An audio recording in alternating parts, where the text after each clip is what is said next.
Hi there, Timothy Linsdau, video producer, Christian. Putting on my science cap today, more about science history.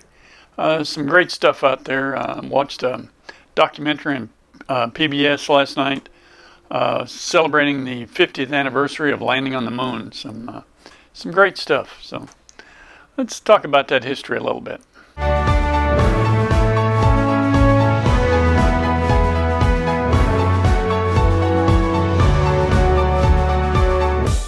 Before we start, like and comment on my videos, subscribe to my channel, support it if you would.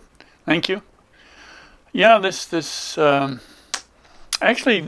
more of a heavy rocketry started at the end of World War II with Wernher von Braun with the V2 rockets. They actually, pretty sure they proved that they had entered space in their shots when they were shooting rockets over to England. Of course, there's quite an irony that Wernher von Braun headed up the Nazi rocket program, and towards the end of the war, the U.S. frantically chased around. I think I heard something like 2,000 soldiers were enlisted to hunt down Germany's best rocket scientists to get them away from the Russians and get them back to the U.S. Quite the irony in that story. And von Braun ended up heading up that research at NASA to eventually put man on the moon, and that was with the stars and stripes, not the hammer and the sickle.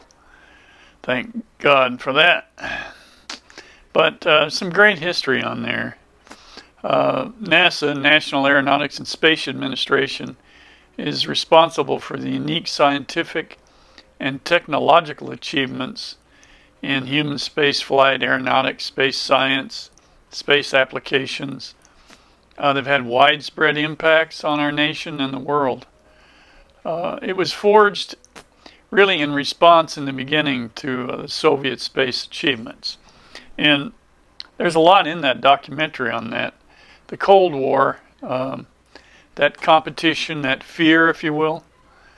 There's some interviews with Khrushchev, Nikita Khrushchev's son, talks about that period when they first set up Sputnik, the first satellite. The Russians put in the first satellite.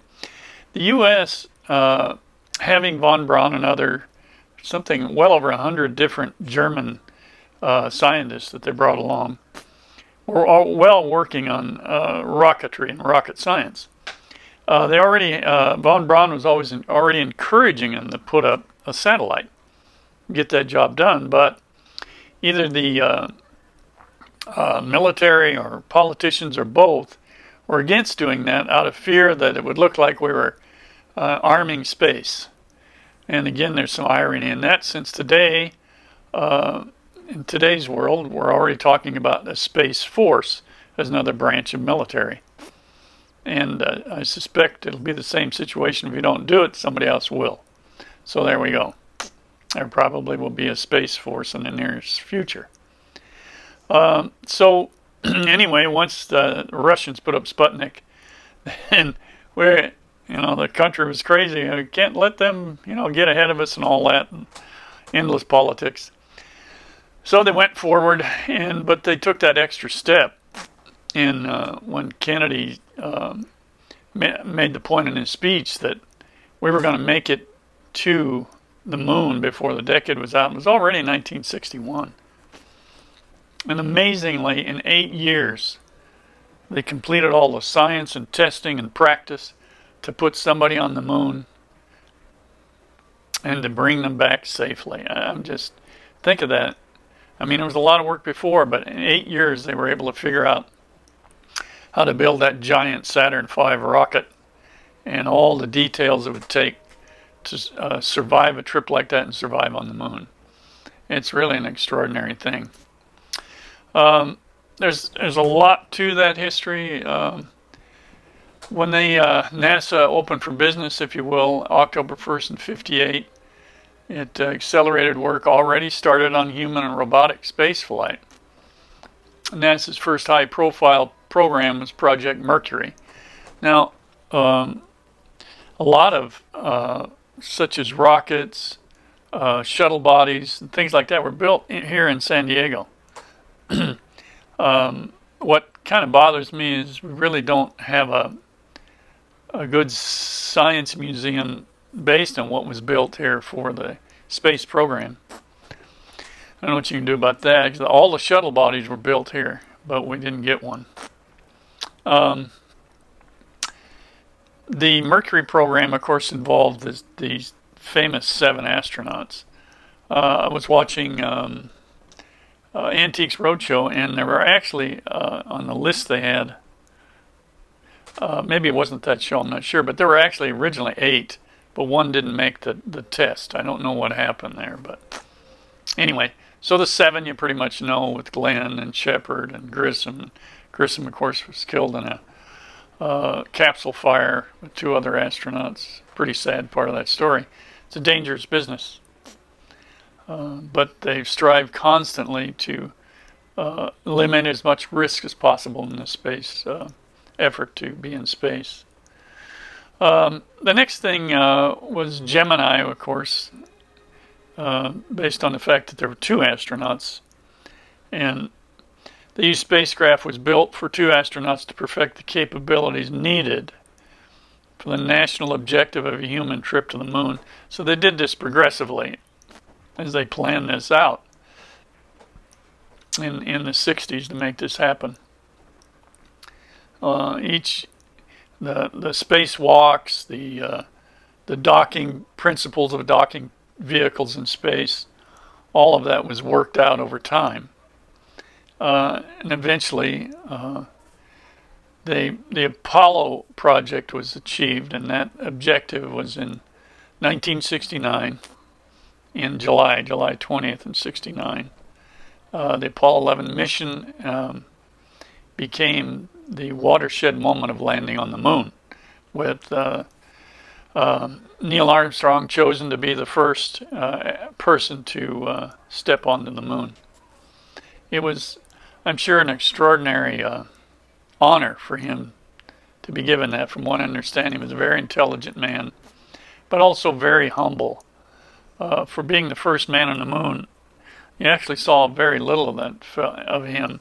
But from what I understand, he did a lot of things in schools to promote space and encourage students to be involved in space and the sciences. And it seems to me it would have been nice if it had done a little more public, but anywhere from 500 to 750,000 people worked on that moon project nationwide to make that happen. So he knew that, and he mentioned that. He says, really, not to quote but paraphrase, he says, I'm just one man. When all of these people working together put him on the moon. And it wasn't just all those people working in NASA, but all of the people alive in the U.S. at the time, putting their treasure into this quest to land on the moon. So it really involved everybody.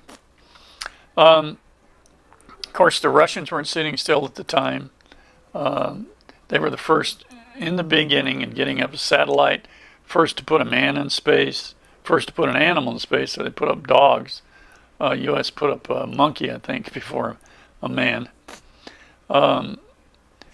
There's so much to that story. It's like World War II in a sense, because in a sense it was part of the Cold War, that competition, the fear of one side or the other. And but once it got going, it's like watching those rocket launches. Once they get going and they start gaining speed, and faster they go. And that's a lot how that race went. They got better and better. Unfortunately, with the accident with the 3 Apollo astronauts that were killed. Of course, later on, the tragedies with the shuttle. It's a dangerous endeavor, but they do strive to eliminate risk as much as they can. Over the past 60 years, NASA has continued to push the boundaries with cutting-edge aeronautics. And it's dramatically changed the way we build and fly airplanes, too, in their work. and that's important. Because of this endeavor, people ask the question, should we spend all this money? But the motivation to succeed at these things is a creator of all the things that come with that. So many materials just in your household that were developed because of all that scientific research. And now we're talking about going back to the moon and Mars, and that's it's an extreme endeavor to consider. But looks like we're heading that direction. But now's the time to enjoy that history. I remember exactly where I was when they landed on the moon. I was living on a dude ranch in Jackson Hole, Wyoming, and what a privilege that was. After seeing it on TV, I stepped outside and looked up, and there was a full moon in the sky. And what an experience. It's really quite a memory. You might want to take in some of those documentaries. I'm going to put a couple links on my site of a big Atlantis rocket launch, and then a personal one I captured was a satellite launch from Vandenberg Air Force Base. You might enjoy. Having a real kick to have captured that. You might enjoy it. So again, like and comment on my video. Subscribe to support my channel if you would, and get out there and make it a great day.